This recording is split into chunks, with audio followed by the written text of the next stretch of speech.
Rainbow Cruise this week. Now there's a lot of people that's involved in soccer, cricket and rugby.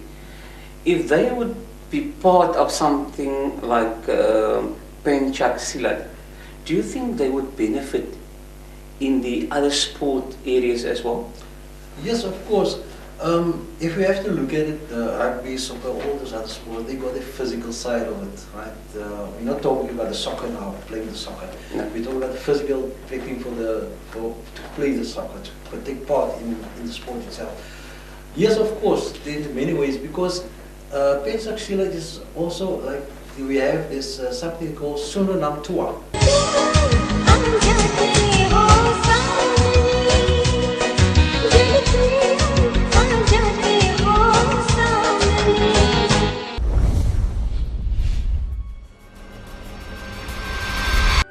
Hello and welcome to the Rainbow Cruise. Pencak Silat is a type of martial arts that originates from Indonesia. It is also part of the Indonesian national heritage, which was also practiced by our spiritual leaders in South Africa. And to fill us in more about this particular art form, we have our very own trainer, Mr. Ganie. Mr. Ganie, a very welcome to the Rainbow Cruise. Now you involved with a sport called the Pencak Silat. That's correct. When did it all start for you? Well, Pencak Silat started for me like in the 90s, 98, around about that time it started for me. I was introduced to Pencak Silat by one of the gurus of Pencak Silat, Mr. Muhammad Right. Which went over to Malaysia, and then he was introduced to the art, and he came back to South Africa, and it was advertised in a newspaper called the local newspaper, Atlas News. So that's where my interest all started, and to think about, because I got a background of other form of karate. So that's where it all started for me with the Pencak Silat, which actually formed part of the Malay culture. So it actually goes way back into our history. Right, that's interesting. Now fill us in more about this particular martial art. You say it's a martial art. It's a type of sport, right? Fill us in more about this particular sport. Pencak Silat is based on 4 aspects, right? The first aspect is your religion, your belief, right? Okay. Right? The second, and that doesn't mean like just being a Muslim or a Christian or whatever, it doesn't mean, but you have to believe, that everybody has to believe in God. Right. So and the second one is the defense. It's important for a husband, the wife, the child, his children, his family to be able to defend themselves. Right. So that's very, very important, especially in the time we are living in now. And the third aspect is the artistic part of it. The artistic part is like where they have their, those fancy clothes on, and the very bright colors, because Indonesia is a very colorful nation. Then that is mostly done during ceremonies and festivals and stuff like that. And the last aspect of it is the sport aspect, which they call olahraga. Right? Olahraga is the sport aspect. The sport aspect is where they compete internationally, interclubs. So that's also good, for the community. Okay. Now you mentioned like in this particular martial art / sport, it's the development of personality and character. Yes. That you see that is a very, very important aspect in the art itself. So how would you develop your character and your personality within the sport? Well, it's first finding. You see, now you're based on that.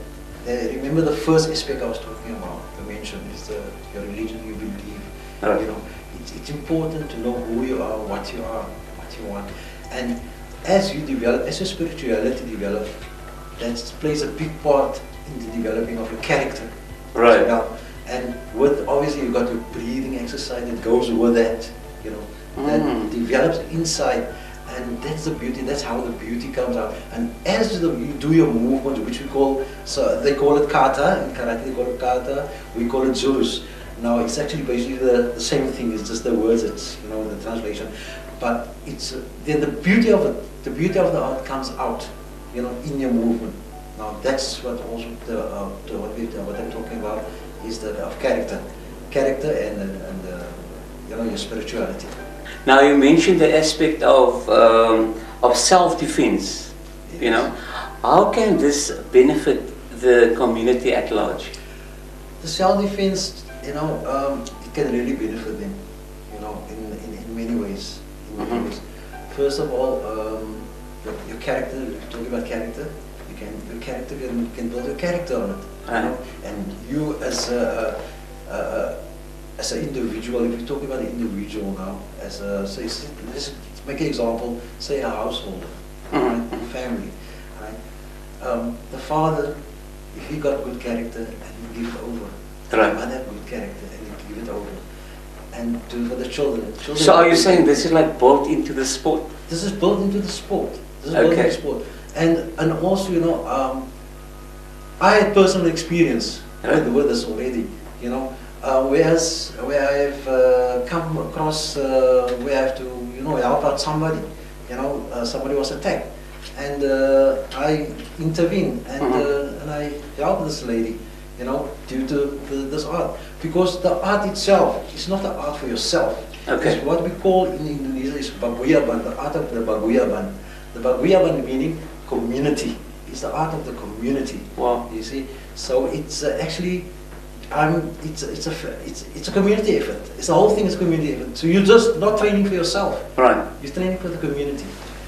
Now I think the third one is very, it's like very much close to my heart as well, which is the artistic aspect. Tell us more about that. Yeah, that's very interesting. The artistic part of Pencak Silat is it's very colorful.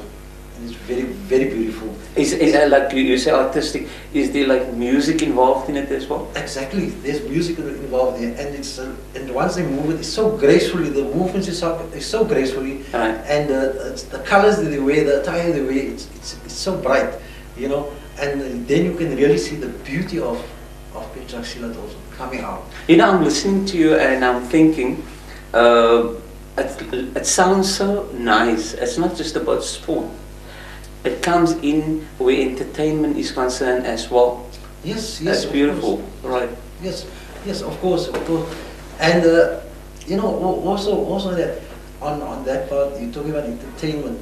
You know, there's so many different styles, which they call the aliran. Right? Okay. Different styles of Pencak Silat that you get different from each island, and, you know, of Indonesia. Right. And each one have their own style, they got their own colors and their own, you know, the music, there's some similarity into the music, you know, but it's really beautiful. It's really beautiful. For me to explain it to you, you know, is one thing, but to see it, then you will really see, you know, it's. Now you mentioned sport/martial arts. Now there's a lot of people that's involved in soccer, cricket and rugby. If they would be part of something like Pencak Silat, do you think they would benefit in the other sport areas as well? Yes, of course. If we have to look at it, rugby, soccer, all those other sports, they got the physical side of it, right? We're not talking about the soccer now, playing the soccer. No. We're talking about the physical prepping to play the soccer, to take part in the sport itself. Yes, of course, in many ways, because Pencak Silat is also like, we have this something called Sunanam Tua, right? Which is which was practiced by the great grandmasters of Silat. Now that's just like more if you take Tai Chi, something close to Tai Chi, wow. You know, which is also like a healing exercise. It's a healing exercise, physical, you know, for your joints, whatever problem you have. So it can help them also in many ways. Pencak Silat can assist them, you know, in the physical fitness, in the pertaining the whatever sport they do. Right. See? So yeah, I mean, there's so much benefit from Pencak Silat. You know, if you look at martial arts, you know, I would imagine this is only meant for the younger guys out there, for the younger sports people. Is there any age attached to this particular sport? Not at all. Not at all. You see, Pencak Silat, it started, the one benefit from Pencak Silat, or one advantage for these people of Indonesia, they start their children from a very young age. They start from a very young age, maybe from 3, 4, okay, depends on the child's intake. Wow. Then, up to 60, 70 years old, 80 years, as long as you can move. And because I've seen it, I've experienced it. People are practicing, they're doing it. And just on another, something I want to mention to you, when I came back from Indonesia, before I left for Indonesia, my very first trip, then I was training with Ganie, the Guru here with Ganie. I was training with him, and we were introducing to Masjid Miftah in Mitchell's Plain, and there we had people, people training with us. It was to my surprise to see elderly guys from 60, 70 years old. They're doing, and they're all involved. Right. But you can see the people were interested. They are really interested. And I can see we've been there for a couple of months. We were training there, and it was amazing to see people are showing their real interest. And something they didn't find it. They said no. I spoke to one guy and said to me, one elder guy said, no, you know what, I'm feeling good, man. You must come again, you must do this, man. Yes. So, like I said, it can be done from a very young age to a very old age. So there's no age restriction to Silat. If you look around nowadays, people are really stressed out. Do you think Pencak Silat has got any benefits for those people? Yes, of course, most definitely. Because there's a breathing exercise.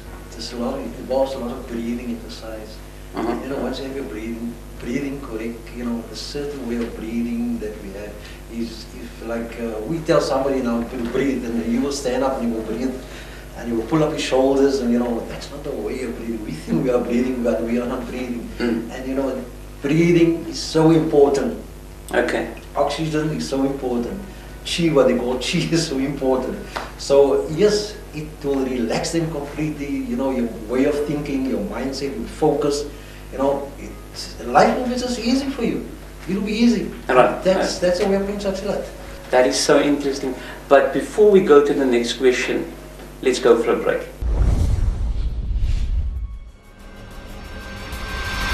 The Rainbow Cruise magazine TV show invites you to join Ganie Parker to explore an outer world experience.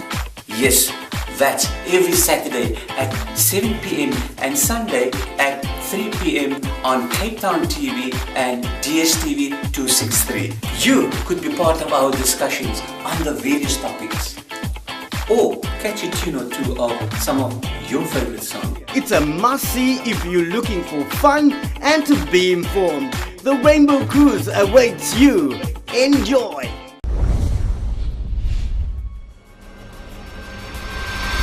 Well, here we are again. Now, Hassan, you mentioned now it is like very beneficial for stress as well. Okay. Now, where are your schools available? Where do people practice this particular sport? Okay. Currently, if I must start with the schools, there's a organization which I also under called SAPSA. It's the South African Pencak Silat Association. Okay. Right? Their root stems from their school stems from Malaysia, right? And their school is called Persatuan Seni Silat Pukalan Malacca. Now, Malacca is in Malaysia, and that is where the style originates from.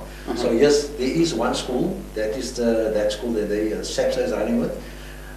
Currently, the school that I'm busy with now, which inshallah, like in the future now, very soon, I'll be going back to Indonesia for 1 month advanced training.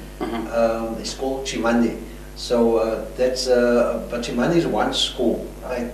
But maybe on the next time, on the next occasion, then we will talk about that, Cimandi.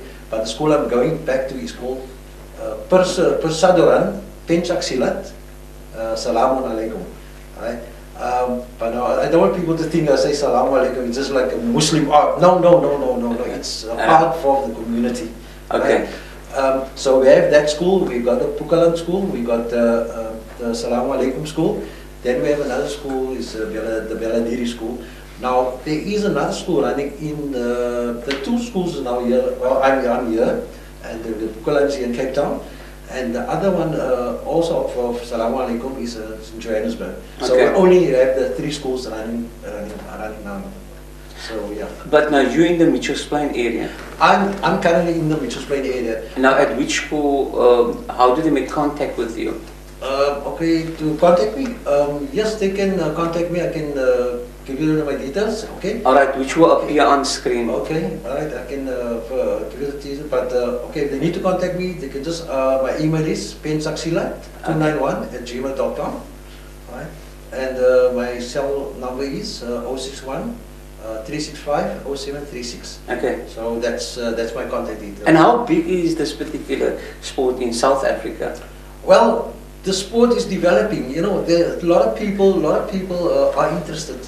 You know, a lot of people are interested, show interest. You know, but at this point in time, we need to expose it more. You know, give more exposure to it. You know, to use the media as this one now.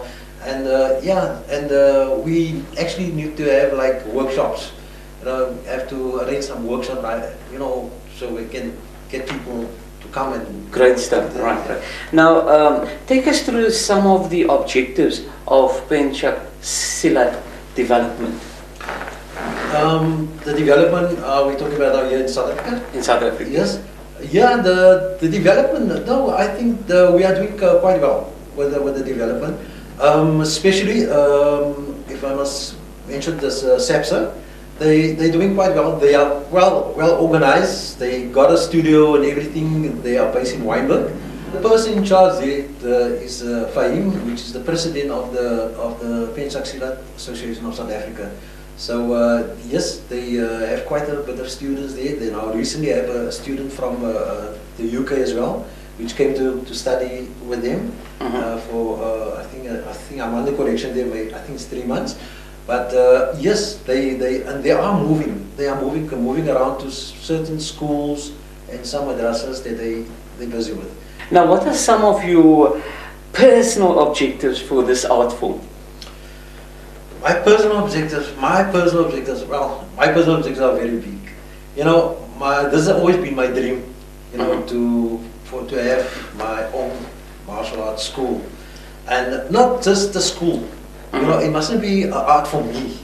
You know, you can have all the knowledge of anything, but if it sits with you, it means nothing. It means nothing, of course. But you have to put it out there to give back. So to plow back into the community. I need to plow back into the community, give it to the people, let it develop from there, let people benefit from it. You know. Yeah. And as we come back again, character plays a big role there also in the community. And you know, once we have a good community, we can make a change in the world. Yes. So it's not just that; it's also, you know, my dream is to have like I want to have a building, you know, for the community, where we have to look at the social welfare. Right. You know, not just Pencak Silat. We have to look at social welfare for the people. You know, we have a lot of drugs running around in our country, all over. Absolutely. That's one of the major things. Small children, you know, to ask a child, hey, what do you want to become? No, I want to become a 28. I want to become this and become that. No, we don't want that. We want people. We want. So what you're saying is you want to take people off the streets. That's it. You want to take them off the street, introduce them into, let them start something. But the whole idea of Pencak Silat for me, it's like I said, it's the art of the Baguyaban. It's the art of the community. Right. So yeah, that's it. Yeah. Now you're talking about like taking them off the streets. You know, what I like about this particular art form is the fact where it comes into the character building. You know, your personality and instilling in them good qualities. Yes, that's very important. Yeah. You know, especially in the time that we are living in now. Yes. Times that we are living in now. You know, it's very sad. For me, it's really sad if I think about it. how people are, the drugs is one of the biggest problems. Yes. The socio-economical situation in our country, it's very sad. It turns people to drugs, and you know, people don't have time for children, the children anymore. The children go astray, and what? I mean, we have to do something some way. Absolutely. You know, and no, if nobody else can make it, if we can make it, let's do it. Why not? Why not? Why not? Of course. So yeah, and I'm sure Pencak Silat offers this. Yes. And I'm quite sure about this. If people want to know more about this particular art form, do you have a website available? Well, I don't have a website. I'm still busy, currently busy setting up a website. But they can Google it. Right. If they need to find out anything. And even if they Google Pencak Silat South Africa, Yes. that's all they need to do. Then they will get all the details and you know, schools that is close to them in their province or whatever. Right. Like I said, in Johannesburg and in Cape Town currently. Right. You know, that's where the only two schools is running. The whole idea, inshallah, is to broaden, you know, to take it up further to the other provinces as well. Absolutely. You understand? So we have, but like I said, we have to start somewhere. You know, Yes. we have to start somewhere. But in due time, you know, we will get there. Right. We'll get there, inshallah. Hassan, it was really wonderful having you on the Rainbow Cruise, and I'm sure next time when you come, you'll have more stories to tell us about this wonderful art form. Thank you very much. Yeah, thank you for having me. You're most welcome.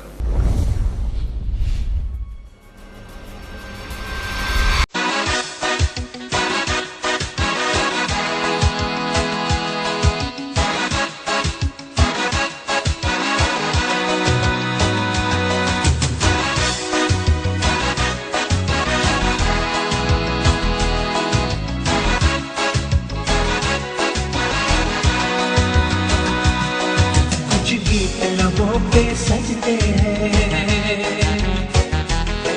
कुछ साज दिलों में बजते हैं।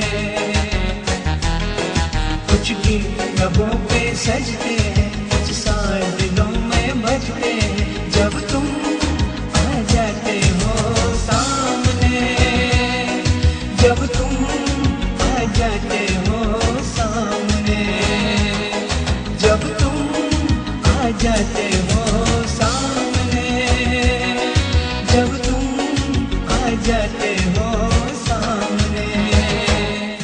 कुछ गीत लबों पे सजते हैं, कुछ सांस दिलों में बजते हैं। जब तुम आ जाते हो सामने, जब तुम आ जाते हो सामने, जब तुम आ जाते हो सामने, जब तुम आ जाते हो सामने।